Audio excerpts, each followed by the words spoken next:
Avec vous sur Sud Radio pour le 10h midi, nous commentons l'actualité avec vous. Vous le savez, vous pouvez nous appeler 0826 300 300. Il y a également le Facebook de Sud Radio sur lequel vous pouvez réagir et vous ne vous en privez pas et c'est très bien. Aujourd'hui, pour commenter l'actualité, Jackie Isabello, communicant, cofondateur de l'agence Coriolink. Bonjour. Bonjour Valérie. Alexia Germont, bonjour, présidente du think tank la France Audacieuse et présidente de Nous Citoyens. Nicolas Corato, président du think tank Place de la République. Bonjour Valérie.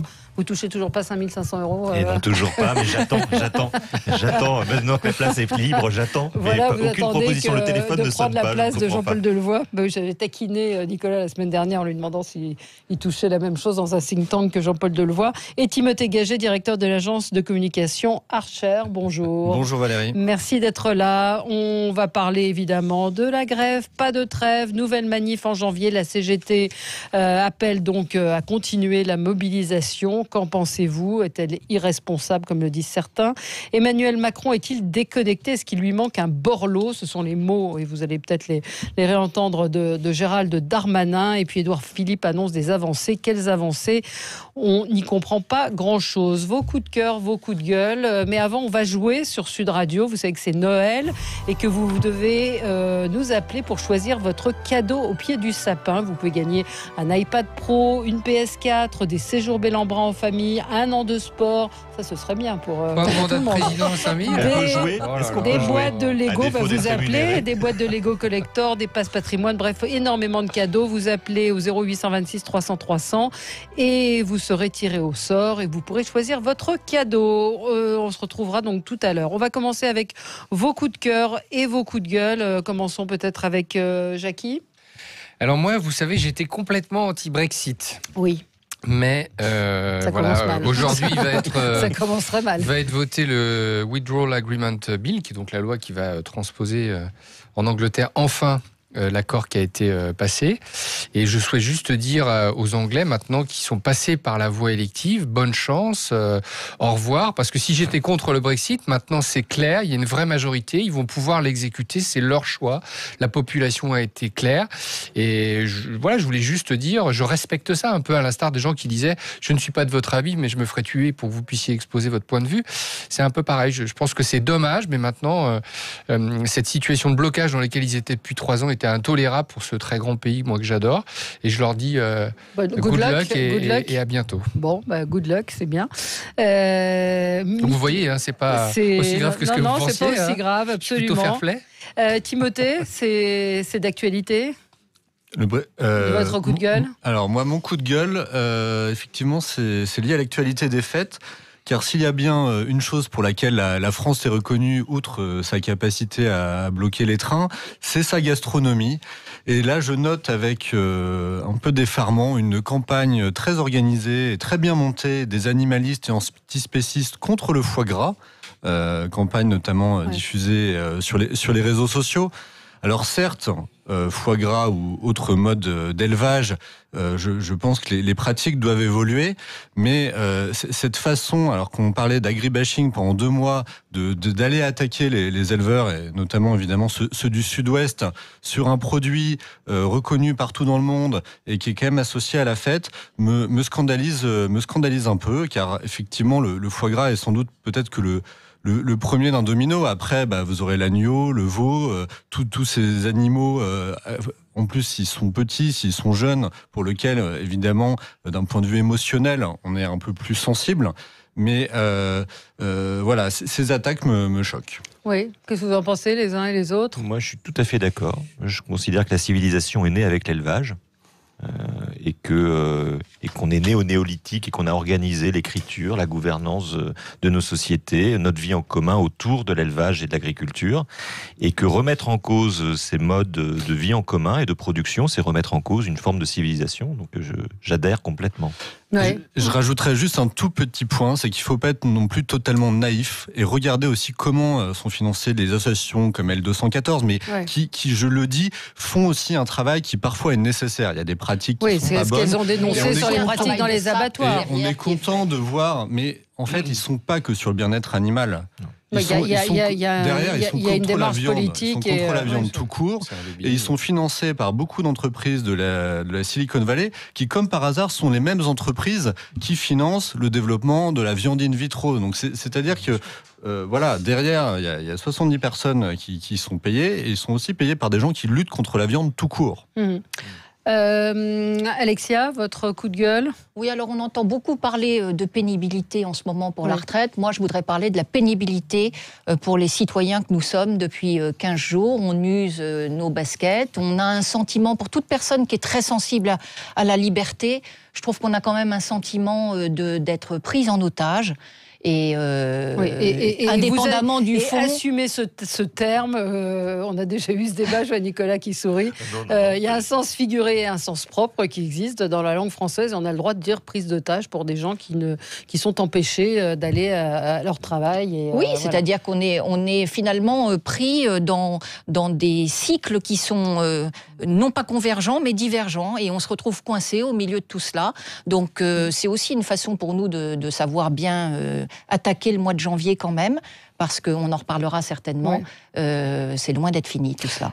Quelques réactions que je n'ai pas vues, on va en reparler sur le foie gras, où apparemment sur M6 il y avait un reportage hier sur le faux foie gras, le faux saumon fumé. Le veau gras. Et aussi, beaucoup disent que dans les grandes surfaces, beaucoup du foie gras vient de Pologne, qui a finalement assez peu de foie gras français encore aujourd'hui. Je ne sais pas si c'est vrai ou pas. Ce contre quoi on peut se battre, c'est effectivement peut-être le gavage industriel. Mais il y a des grandes marques quand même de foie gras français. Je ne vais pas les citer là, mais qui sont connues et qui marchent à l'export. C'est ça qu'il ne faut pas non plus oublier dès qu'on parle d'agriculture. C'est aussi une forme d'exportation. Alors après, c'est vrai que si on veut un bilan carbone zéro, dans ce cas-là, on arrête les exports et on vit en autarcie complète. Mais la France, elle est aussi connue pour ça. Donc ne tuons pas nos poules ou canards ou oies qui peuvent être de l'or. Oui, voilà. Et sur la pénibilité, parce que souvent les gens disent oui, on soutient la grève, mais il faut voir que ceux qui sont touchés aujourd'hui dans les transports sont les plus précaires, les plus en difficulté, ceux qui sont obligés d'aller travailler, qui sont obligés de se lever, de faire 4 heures de transport par jour. Parce que les 2 premiers jours, vous vous organisez, vous essayez de faire un peu de télétravail quand c'est possible dans les entreprises. La difficulté, c'est maintenant l'organisation sur le plus long terme. Donc on voit bien quand vous discutez avec les gens, c'est des temps de trajet qui sont évidemment considérablement allongés, donc c'est une fatigue qui s'accumule. Je trouve aussi que le fait... Alors, juste je vous interroge, je vois une réaction de nos auditeurs qui disent « pauvre petite femme riche ». Non, nous... si vous nous considérez comme des pauvres petites femmes riches, on s'adapte, on a les moyens entre guillemets de prendre la voiture. On n'est pas tributaires. Les riches sont les moins touchés. Ce sont les pauvres qui sont touchés. Bien sûr. C'est des gens qui peuvent pas se permettre d'arriver en retard au travail. C'est la double peine. C'est ceux qui seront le plus touchés par cette réforme, qui sont le plus touchés par les conséquences du mouvement social. Et puis c'est pas le sujet en plus. Je veux dire, les riches aussi, si on est plus riche que cette personne qui a fait cette remarque, on a aussi le droit, de par la Constitution, de se déplacer. On a aussi le droit, si on est riche, d'avoir des droits respectés. C'est pas le sujet d'être riche ou pas, c'est le sujet.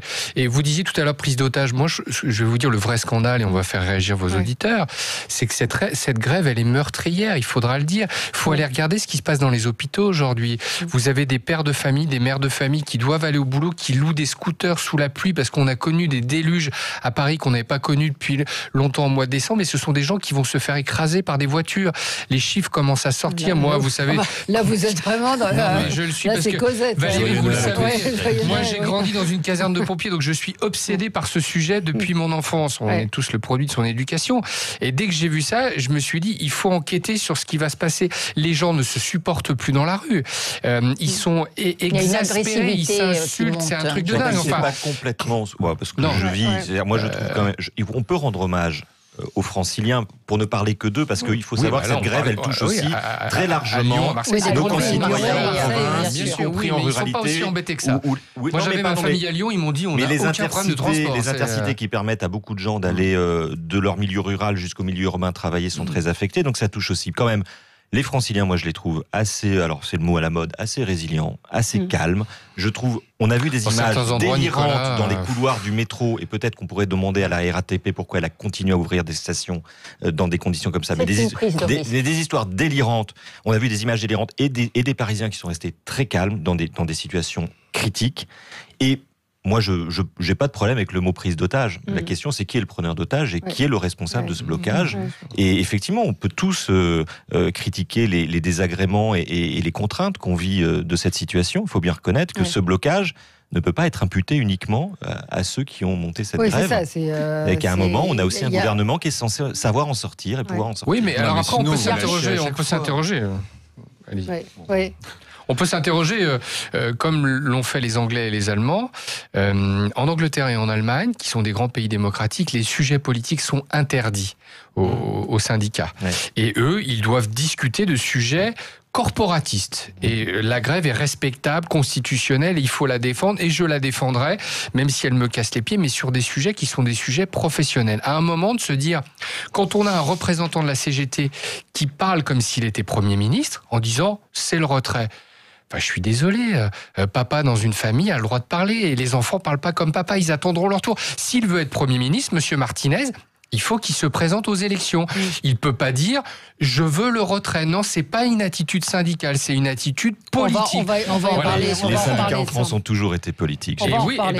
C'est notre tradition aussi républicaine. Ils débordent complètement, mais on a le droit à un moment de proposer dans un projet politique, de se dire est-ce qu'il y a demain des gens qui pourront se présenter aux élections et qui diront je ne souhaite plus que les syndicats la question sous la Troisième République et que les syndicats avaient droit à une expression politique. D'ailleurs, c'est dans la Constitution. Non, ce que vous évoquez avec avec un côté un peu dramatique, moi j'ai vu passer sur les réseaux des restaurateurs qui annonçaient qu'ils fermaient leur restaurant parce qu'ils n'arrivaient pas, ils ne peuvent plus payer aujourd'hui parce qu'il n'y a plus personne qui vend dans les restaurants. Mais il faut quand même bien aussi mettre en perspective, c'est-à-dire que cette grève arrive au mois de décembre, après un an de gilets jaunes. C'est ça aussi qu'on paye, c'est-à-dire c'est l'amoncellement finalement de périodes extrêmement perturbées pour le commerce, notamment parisien, mais pas que. Allez, on va se retrouver dans un instant. Non, on n'a pas eu le coup de gueule, mais on va le faire, le coup de gueule de Nicolas, dans un instant. A tout de suite sur Sud Radio. Avec vous sur Sud Radio jusqu'à midi pour commenter l'actualité. Vous retrouverez ensuite André Berkoff. Nous n'avons pas entendu Nicolas Corato et son coup de cœur ou coup de gueule. C'est un coup de gueule, c'est un coup de gueule contre nous. C'est un coup de gueule contre nous tous ici, malgré nos orientations politiques nécessairement différentes. Et grâce à vous, Valérie, qui savez nous réunir malgré nos différences. C'est un coup de gueule contre nous, les adultes. Alors, je vais encore parler des retraites, mais c'est un vrai sujet. Et au-delà de la réforme et du fond de la réforme, moi, ce qui me choque énormément, c'est que nous sommes tous en train de débattre avec de très bons arguments de savoir si cette réforme est bonne ou mauvaise ou médiocre, mais que finalement, le gouvernement a décidé qu'elle ne s'appliquerait pas, ou très partiellement, à ceux qui en débattent aujourd'hui, ou à ceux qui prennent la décision aujourd'hui. Et moi, je trouve scandaleux que des adultes aujourd'hui en responsabilité prennent des décisions qui ne s'appliqueront pas à eux, mais qui s'appliqueront aux générations futures. Je note, par exemple, que les seuls qui rentreront à 100% dans le nouveau système sont des jeunes qui seront nés après 2004. C'est intéressant parce que les jeunes nés après 2004 ne voteront pas en 2022. Et moi, je trouve scandaleux que ce gouvernement, que ce chef de l'État ait choisi de nous mettre, nous, les adultes, dans une situation de déni de responsabilité. Si cette réforme, elle est bonne, et s'il faut l'appliquer maintenant, appliquons-la maintenant et appliquons-la à tous. On peut trouver des modes de transition.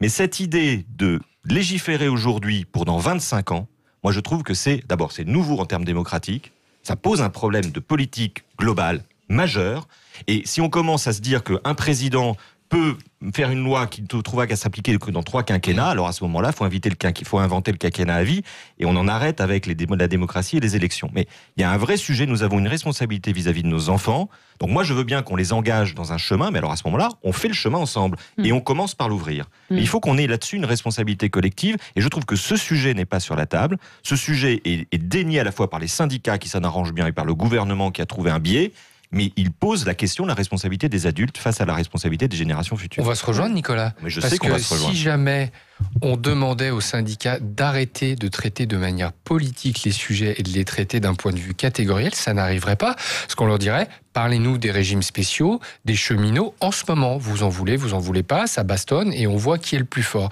Et comme ils ont le droit d'avoir des postures politiques, eh bien, ils reportent sur les générations futures, tout en disant qu'ils ne veulent pas léguer ces réformes-là à leurs enfants, ce qui, factuellement, vous l'avez dit, est complètement faux. Mais il n'y a pas que sur la retraite, d'ailleurs. Il n'y a pas que sur la retraite qu'on a ce point-là.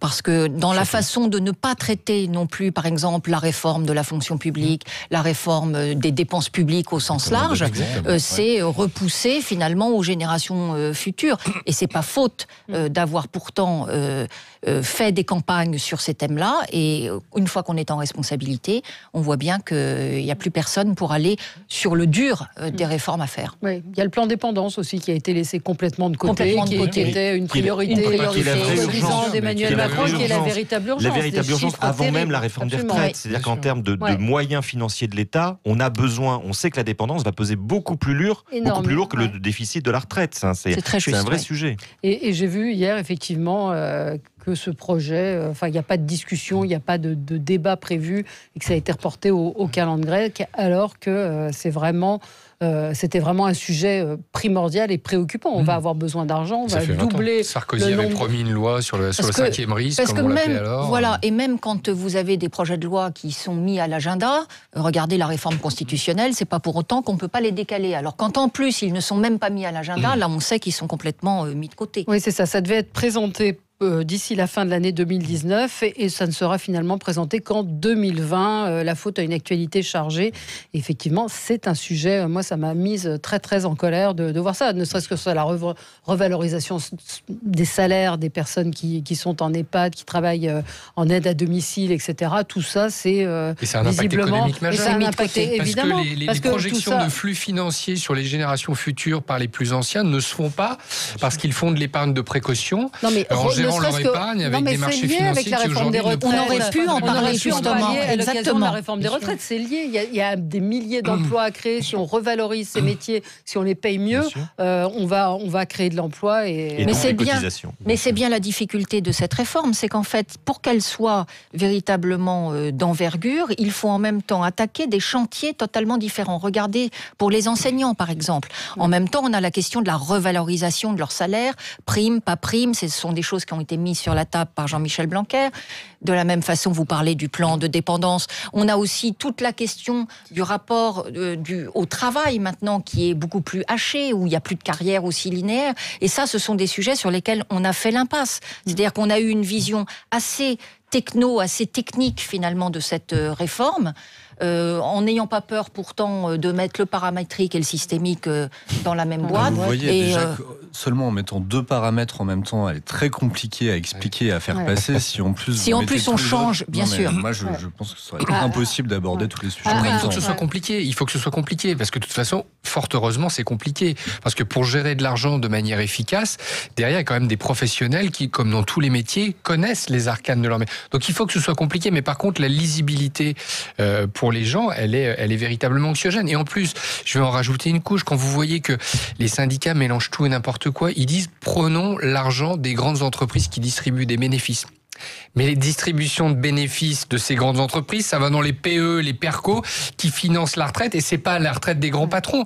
C'est de l'intéressement, c'est des plans d'épargne entreprise de gens qui sont des gens normaux qui gagnent des salaires normaux entre 1500 et 3000 euros. Donc ils mélangent tout et n'importe quoi. Donc forcément, entre d'un côté un organe politique qui lui défend sa réforme en avançant des arguments qui vont dans le sens de ce qu'il promeut, et de l'autre côté des gens qui ne traitent pas véritablement le sujet parce que ils veulent en faire un sujet politique. Et bien après, j'allais faire une citation de Coluche, mais je ne la ferai pas. Et bien, ceux qui s'y retrouvent pas, c'est nous. Ouais. Non, elle est trop vulgaire. On va marquer une pause. On va prendre notre gagnant. Le gagnant de notre grand jeu de Noël, c'est Jean-Pierre qui nous appelle du Tarn. Bonjour Jean-Pierre. Bonjour. Bienvenue sur Sud Radio. Donc nous avons un très beau sapin avec tout un tas de cadeaux, des iPad Pro, une PS4, des boîtes de Lego. Donc vous allez me donner un numéro entre 1 et 30, Jean-Pierre. L'As. Combien ? Le 1, l'As. Le 1, l'As. L'As. Et alors, votre cadeau, vous gagnez une console de jeu PlayStation 4, une console de jeu Sony. Bravo. Bravo. Vous êtes content? Ça c'est un beau Noël, ça. Vous avez des enfants? Vous jouez vous-même? Bon, mais je vais l'offrir à mes petits-neveux. À vos petits-neveux. Bon, bah voilà, Jean-Pierre. En tout cas, on est content pour vous. Merci et passez un très joyeux Noël. Merci à vous. On va marquer une petite pause et on se retrouve dans un instant pour parler donc de cette petite phrase de Monsieur Darmanin qui estime qu'il manque autour du président de la République des personnes qui parlent à la France populaire. Mais qu'est-ce que la France populaire? À tout de suite. Avec vous sur Sud Radio, avec Jackie Isabello, communicant, cofondateur de l'agence Corioling, Timothy Gaget, directeur de l'agence de communication Archer, Nicolas Corato, président fondateur du think tank Place de la République, et Alexia Germont, présidente du think tank France Audacieuse et présidente de Nous Citoyens. Donc, quelques mots quand même avant de parler de Gérald Darmanin, de cette information qui vient de tomber dans le procès France Télécom. Vous savez, c'était aujourd'hui le verdict, harcèlement moral à France Télécom, après qu'une vingtaine de salariés se sont suicidés. L'ancien PDG Didier Lombard est condamné à 1 an de prison, 75 000 € d'amende, donc 1 an de prison, dont 4 mois ferme. Un commentaire peut-être sur ce jugement qui est... Est-ce qu'il est sévère ou pas? Ça marque un tournant, en Ouais. tout cas, parce que quand même d'avoir de la prison ferme qui soit annoncée comme ça, Ouais. de cette façon-là. Ça prouve la Ça prouve la responsabilité de responsabilité. l'entreprise dans la gestion Oui, et humaine. puis c'était un procès qui avait été extrêmement tendu aussi. Donc, 3 mois de procès. 3 mois de procès où il y avait eu des témoignages extrêmement vibrants. Donc, je pense que c'est une décision importante. Oui. Oui, en plus, c'est quand même une entreprise qui avait démontré qu'elle était capable de se réformer. Elle a changé de statut, elle est toujours à disposition du public et notamment des plus anciens qui ont des difficultés, victimes de la fracture numérique.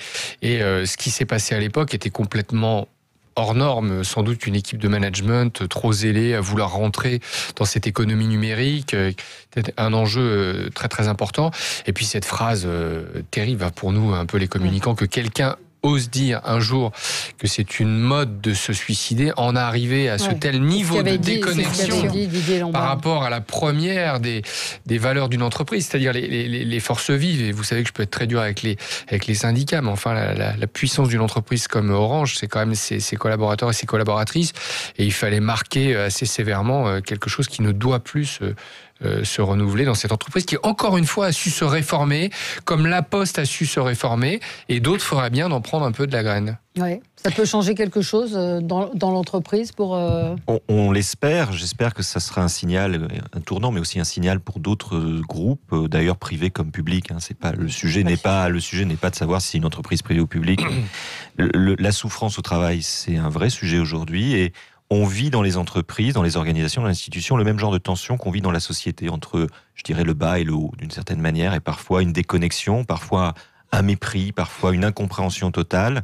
Et moi, j'avais été beaucoup marqué par le procès France Télécom, et notamment l'absence de, comment dire, je ne vais pas dire de repenti, parce que c'était pas le propos, mais d'empathie, et peut-être d'humanité, tout simplement, des dirigeants du groupe, lorsqu'ils sont passés devant leurs juges et devant les familles des victimes de ce qui est aujourd'hui peut-être une affaire effectivement qui va faire date dans l'histoire des relations sociales en France, et je l'espère. Oui. Après, sur le manque d'empathie, je pense que c'est toujours compliqué au moment d'un procès où on parle vraiment de responsabilité pénale, et donc la question c'était aussi qui était responsable au sein du management. Est-ce que c'était ceux tout en haut, ceux tout en bas, proches des salariés qui s'étaient suicidés? Après, ce qui est sûr, c'est que la peine est lourde. Donc c'est aussi un signal, je pense, pour l'avenir et pour tous les managers des entreprises actuelles. Ça marque aussi la fin d'une époque, et je pense que autant il y a eu à une époque un peu de greenwashing, de social washing au début de ce qu'on appelle la RSE, la responsabilité sociétale des entreprises. Aujourd'hui, ça a vraiment changé pour travailler avec plusieurs groupes. J'ai l'impression que c'est pas que des mots, et que la performance d'une entreprise est pas que économique, elle est aussi pensée socialement, écologiquement aujourd'hui. Et on voit vraiment en tout cas dans les grands groupes, une volonté de mieux vivre, de mieux travailler. Et donc la souffrance au travail, elle me semble de plus en plus prise en compte. Ça fait 20 ans, 25 ans qu'on en parle. Je pense à Patrice Légeron et son cabinet Stimulus, ça fait au moins 20 ans qu'il s'intéresse à ces affaires-là et à ce... Alors, la différence aussi aujourd'hui, c'est que en tout cas là je parle des grandes entreprises, pour les entreprises cotées, les entreprises qui ont plus de 500 salariés ou plus de 100 millions de chiffre d'affaires, le rapport RSE est devenu aussi une obligation légale. C'est-à-dire que avant, vous aviez un rapport annuel qui était purement financier. Aujourd'hui, vous donnez des indicateurs sociaux, environnementaux chaque année avec des critères d'évaluation assez fermes. Ces rapports sont audités, donc voilà. Et ils sont publics, Ils sont publics, donc légalement, les entreprises doivent changer. Ça progresse, mais encore, on n'a pas... très honnêtement, je vais vous dire, tout ça, c'est très bien, mais la prochaine étape, il faut la franchir. La prochaine étape, c'est de se dire, nous sommes dans un monde qui pense financier. Oui. Et donc, il y a des techniques, ça s'appelle la comptabilité en triple capital. Tant que vous n'aurez pas des entreprises qui pensent leur politique environnementale en mettant de l'argent en face, en disant aux entreprises, toi, tu recycles complètement, donc ta valeur est plus importante. Toi, tu traites bien tes salariés et ils sont très productifs, donc dans tes comptes, ça se voit concrètement. Tant qu'on n'en arrivera pas là, et qu'on continuera à considérer que dans une entreprise, c'est l'ordinateur qui a une valeur, c'est la table qui a une valeur, c'est les locaux qui ont une valeur, on ne franchira pas cette étape indispensable qui nous verra changer complètement nos méthodes. Et c'est pas des méthodes anticapitalistes, c'est des méthodes qui doivent permettre à des gens qui sont vraiment engagés, des entrepreneurs qui souhaitent travailler en bonne intelligence avec leurs collaborateurs et avec leur environnement. Et tant que ce ne sera pas le fric au service de ces méthodes-là, on continuera de faire des choses certes intéressantes, mais sur le fond, c'est le sujet du capitalisme qui est en pleine mutation et qui doit arriver à prendre le virage du bien commun. Donc un jugement comme celui-là peut quand même faire jurisprudence et marquer, bien sûr. marquer les entreprises. Parlons donc de Gérald Darmanin hier, qui disait à propos du président de la République, il manque sans doute autour de lui des personnes qui parlent à la France populaire, des gens qui boivent de la bière en mangeant avec les doigts. Il manque sans doute un Borloo à Emmanuel Macron. Donc déjà, Borloo appréciera qu'il doit manger avec les doigts. Donc ça vient compléter les propos de Benjamin Griveaux, de ces Français qui ont la clope au bec et qui roulent au diesel. Je ne suis pas sûre que l'image soit forcément la plus appropriée, mais cela dit, sur l'analyse, et au-delà de ça, je trouve que c'est assez courageux de la part de Gérald Darmanin. De dire ça, oui, pourquoi ? Parce que si on est dans une logique où, pour le bien de notre pays, on veut que Emmanuel Macron arrive à faire un certain nombre de choses, il a besoin d'entendre que son entourage doit être plus ouvert, plus ressembler un peu plus à ce qu'est la France dans toute sa diversité. Et je trouve que de la part d'un ministre au sein de ce gouvernement, ça montre en tout cas une liberté de ton qui est assez rare. Mais c'est vrai que l'expression c'est malheureuse. Elle est terriblement malheureuse. Et puis effectivement, elle fait suite à plein d'autres qui ont été prononcées. Je veux dire, le peuple français, il sait manger proprement. Et il peut donner d'ailleurs des leçons de maintien à certains de ses dirigeants, je pense. Vincent nous rappelle que notre auditeur nous dit quel mépris de caste, mais venant de quelqu'un qui ne trouve pas un bon restaurant à Paris en tout de 200 €, il n'y a rien d'étonnant. C'est vrai que c'est lui qui avait dit ça. Pourtant, il a été maire de maire de Tourcoing, absolument, femme de ménage, sa mère et maire de Tourcoing. N'empêche pas le mépris de classe à un moment ou à un autre. Non, mais je pense que... Non, mais il a un parcours réel. Mais dans ce qu'il dit, il n'y a pas de mépris de classe. Au contraire, il demande une reconnexion avec les milieux plus populaires, après du populaire au populisme. Mais vous êtes d'accord avec moi que l'expression est malheureuse ou pas ? L'expression est malheureuse parce que dire on est populaire parce qu'on mange avec ses doigts, ça je trouve le raccourci est dégueulasse. Il y a des gens tout en haut qui mangent très mal. Et qui boivent de la bière, c'est un peu la caricature. Mais la fin, je crois. Mais est-ce que Borloo est plus connecté sous des apparences un peu brouillonnes, etc. Oui. Écoutez, il a été avocat d'affaires de Bernard Tapie. Son cabinet était sans doute un des plus puissants de la place parisienne. C'est ça qu'on appelle quelqu'un de connecté avec le réel. Non, mais c'est quelqu'un qui a une fibre sociale forte. Et puis c'est quelqu'un qui s'est construit en créant une véritable symbiose avec son territoire. Je crois qu'il faut considérer que Gérald Darmanin qui a voulu changer de poste plusieurs fois, s'approche des municipales, que les municipales, c'est quelque chose d'important parce que Gérald Darmanin est mitterrandiste et qu'il applique les principes de ceux qui ont fait de la politique avant, c'est-à-dire proche des gens, et comme le disait Mitterrand, il faut savoir garder un fief, et que Gérald Darmanin choisira toujours son fief avant son mandat de ministre, et donc il est en train sans doute de passer des messages. Oui. Hier, on a passé...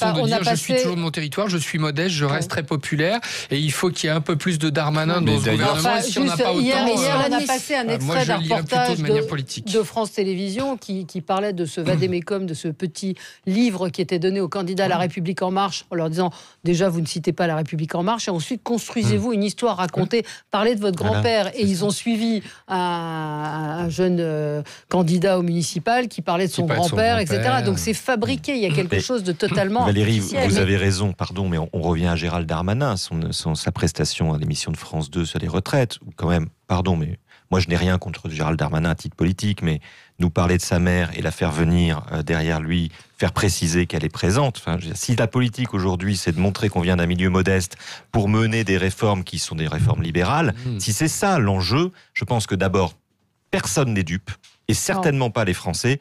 Certainement pas les Français qui mangent des frites avec la fourchette. Alors moi j'ai une interprétation complètement contraire, c'est que j'ai l'impression qu'on peut être issu d'un milieu populaire et être libéral. On a le droit d'être libéral parce qu'on pense que économiquement ça permet de prendre des bons choix. Vous êtes d'accord, ça peut pas être un argument. C'est pas parce que ma mère était femme de ménage que j'ai raison de mener une réforme libérale. Faites-moi confiance, vous inquiétez pas, je viens de chez vous. Enfin, franchement, c'est le niveau zéro de la politique. Enfin, vous êtes en admiration devant ce phénomène Darmanin.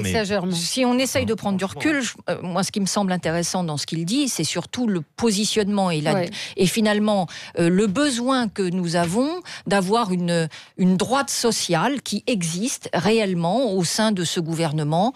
Il y a une fibre qui est vraiment absente. Toute personne qui a un peu des contacts finalement avec cette forme et la façon dont finalement ils abordent l'ensemble des discussions.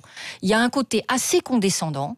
Et ça, je crois que la droite sociale peut avoir toute sa place dans une approche qui est quand même plus ronde, plus et plus populaire. Mais le basculement de ce quinquennat qui s'est engagé à rentrer dans l'acte 2 après la réforme des retraites, il va quand même sortir à nouveau bien cabossé. Et peut-être que Gérald Darmanin, qui a un sens politique remarquable, est en train de se dire, est-ce que je continue ? Et Gérald Darmanin aura fait cette réforme du prélèvement à la source, aura fait pas mal de réformes. Il aura bien bossé. Et s'il redevient maire de Tourcoing, il va retrouver cette fonction qui est aujourd'hui admise par l'intelligentsia, beaucoup par les médias, c'est-à-dire proche des gens, parce que les maires ont été maltraités par la Macronie. Et donc lui, pour la bonne gestion de sa carrière, il est en train de se dire, faut-il aller jusqu'au bout du gouvernement Philippe et du premier quinquennat de Macron en tant que ministre, ou alors dire à un moment, comme ne le fera pas la majorité, je retourne dans mes terres, un peu Cincinnatus, même s'il n'a pas été général, parce qu'il est trop jeune pour avoir fait l'armée. Je pense qu'il y a un pari politique derrière qui est de dire il y a un coup à jouer pour construire mon personnage politique. Donc, moi, j'y vois encore une fois un c'est message pas très politique. correct vis-à-vis du président de la République. Enfin, c'est comme si je disais de mon patron qu'il est déconnecté. Enfin, il dit pas ça, il dit l'entourage du président. Oui, mais enfin bon. Le chef est responsable de son entourage, puisque...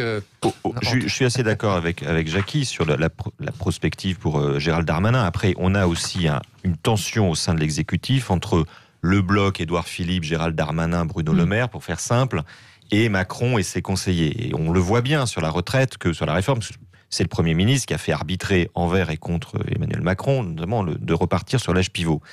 Il y a une tension entre ce gouvernement tenu par des barons de la droite, social ou pas d'ailleurs, mais en tout cas des barons de la droite. Au poste clé. Au poste clé, c'est-à-dire Bercy, le budget et Matignon. Et l'Élysée qui essaye de manœuvrer un peu dans tout ça et de ne pas perdre le chemin de crête de la République En Marche qui bascule parfois un petit peu à gauche, parfois beaucoup à droite. Ça a déjà basculé. Et qui a déjà basculé à droite. Avec un chantage, aussi, en tout cas, avec un chantage qui est fait par le Premier ministre qui est de dire 2022 se jouera à droite.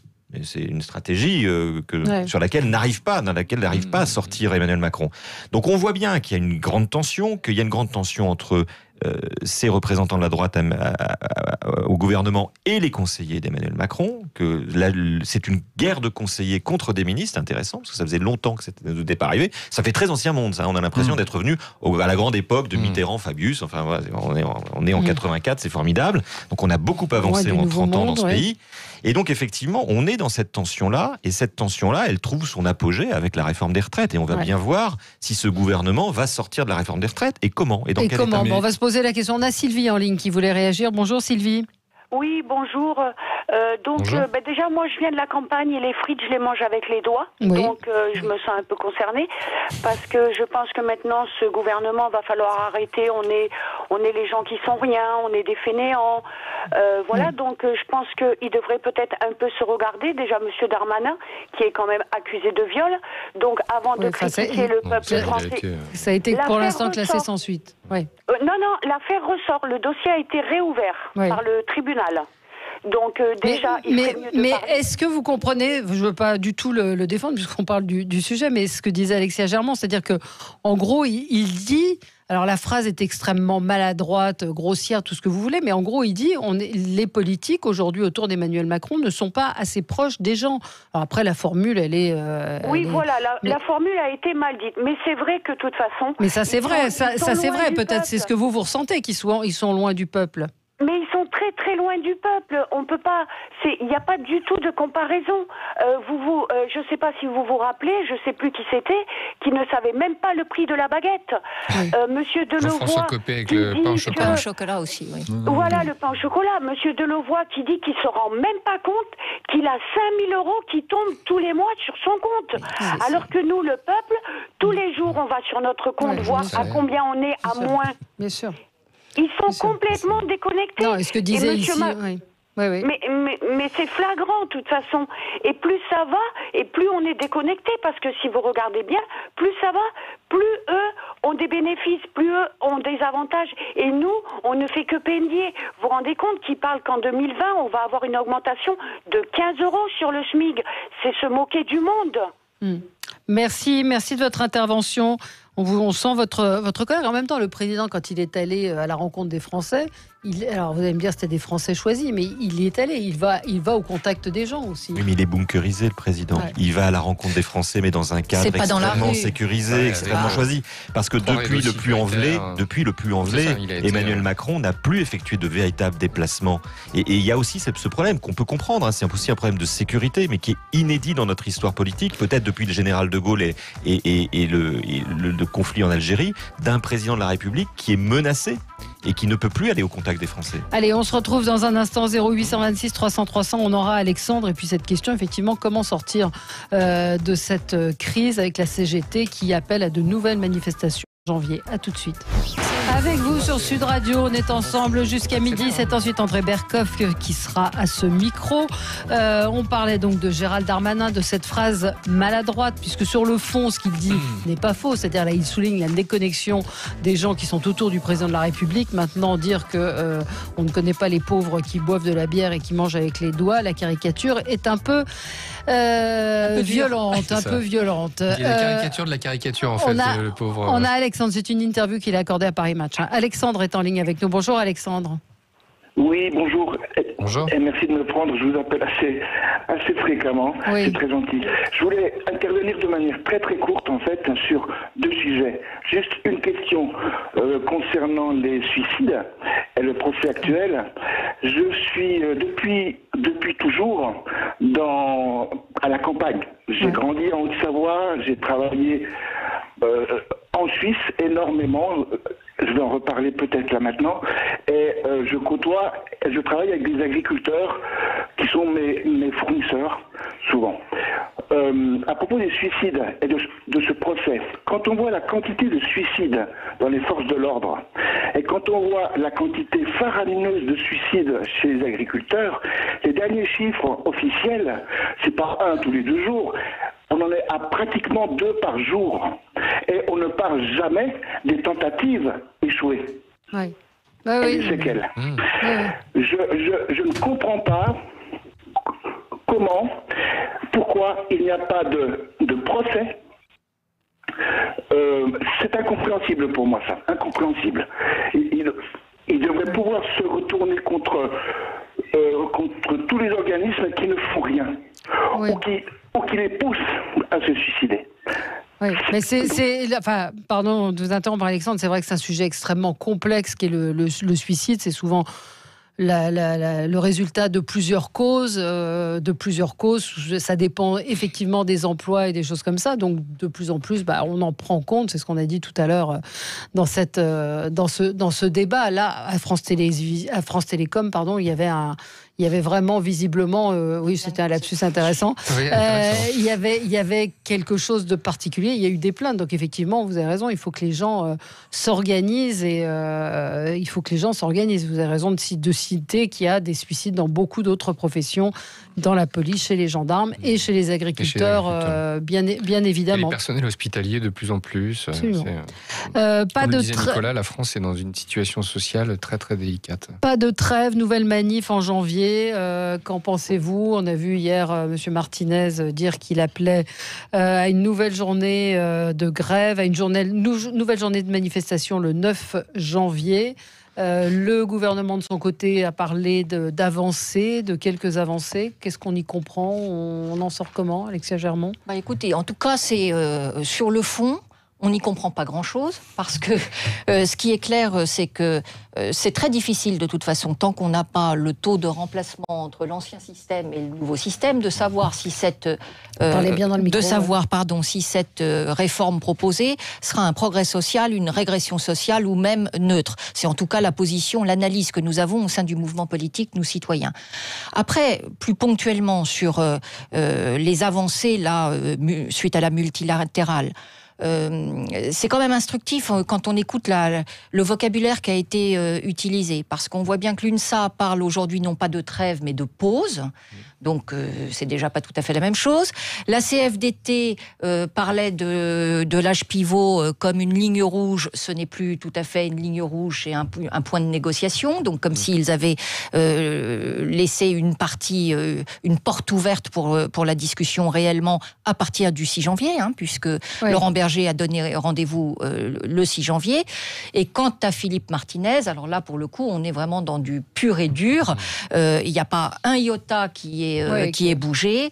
On a l'impression qu'ils sont allés à la table des négociations juste pour donner une position et non pas pour essayer de trouver une... FO aussi, Yves Verrier est sur la même position. FO aussi.